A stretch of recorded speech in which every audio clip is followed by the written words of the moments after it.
Job അധ്യായം 40. കർത്താവ് തുടർന്നു, ആക്ഷേപം പറയുന്നവൻ സർവശക്തനോട് ഇനിയും വാദത്തിന് മുതിരുമോ?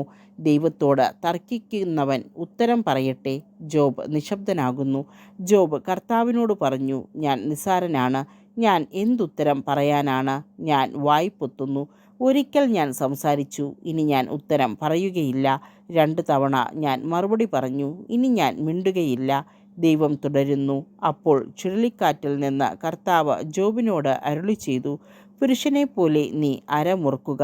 ഞാൻ ചോദിക്കാം, ഉത്തരം പറയുക. നീ എൻ്റെ വിധി അനീതിപരമെന്ന് പറയുമോ? നിന്നെ തന്നെ നീതീകരിക്കാൻ നീ എന്നെ കുറ്റക്കാരനാക്കുമോ?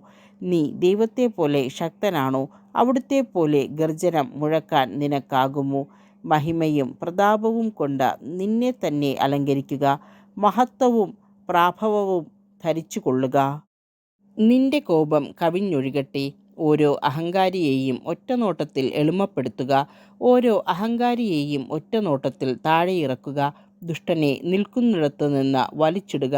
അവരെ പൊടികൊണ്ട് മൂടുക. അവരെ അധോലോകത്തിൽ ബന്ധിക്കുക. നിന്റെ വലത്തുകരം തന്നെ നിനക്ക് വിജയം നൽകുന്നുവെന്ന് അപ്പോൾ ഞാൻ അംഗീകരിക്കാം. നീർക്കുതിരയെ നോക്കുക. നിന്നെ സൃഷ്ടിച്ചതുപോലെ അവനെയും ഞാൻ സൃഷ്ടിച്ചു. കാളയെപ്പോലെ അവൻ പുല്ലു തിന്നുന്നു. അവൻ്റെ ശക്തി അരയിലും ബലം ഉദരപേശികളിലുമാണ്. അവൻ്റെ വാല് ദേവദാരു പോലെ ദൃഢവും അവൻ്റെ കാലുകളിലെ സ്നായുക്കൾ പിണഞ്ഞു ചേർന്നതും ആണ്. അവൻ്റെ അസ്ഥികൾ ഓട്ടുകുഴൽ പോലെയും അവയവങ്ങൾ ഇരുമ്പഴികൾ പോലെയുമാണ്. അവൻ ദൈവത്തിൻ്റെ സൃഷ്ടികളിൽ ഒന്നാമനാണ്. അവനെ സൃഷ്ടിച്ചവന് മാത്രമേ അവനെ തോൽപ്പിക്കാൻ കഴിയൂ. വന്യമൃഗങ്ങൾ വിഹരിക്കുന്ന മലകൾ അവന് ഭക്ഷണം നൽകും. താമരയുടെ തണലിലും ചതുപ്പുനിലത്ത് ഞാങ്ങണയുടെ മറവിലും അവൻ കിടക്കുന്നു. താമര അവന് തണൽ നൽകുന്നു. അരുവിയിലെ അരളികൾ അവനെ ചുറ്റി നിൽക്കുന്നു.